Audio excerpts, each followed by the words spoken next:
Analytics, Don Aldrich, KW. What's the Studio KW?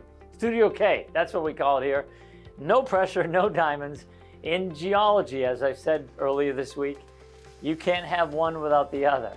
They have to coexist with each other. So where else does this bold law show up? I sort of mentioned it yesterday. In sports, pressure can be bad and pressure can be good. At times, the right kind of pressure a coach puts on an athlete or a team, it can elevate them to the championship. They may hate it at the time, but they thank the coach later. You know, a coach can see something in a team that they can't see themselves, and the right pressure can build an unbreakable bond that lasts a lifetime for those teammates. A perfect example of this was Herb Brooks, the coach of the 1980 U.S. Olympic hockey team. I remember watching that game when I was in college. Coach Brooks was a master of psychology.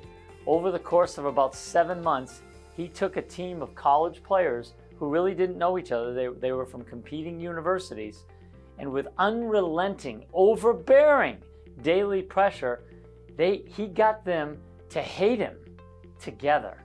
But he was a master psychologist, and that pressure bonded that team together. Those players had never played together before, most of them, and they would be seen taking on a world-class team of grown men. They were college. They were playing international teams that were much older, had much more world-class experience, and in some cases, they had been a unit for 10 years. These guys were college age.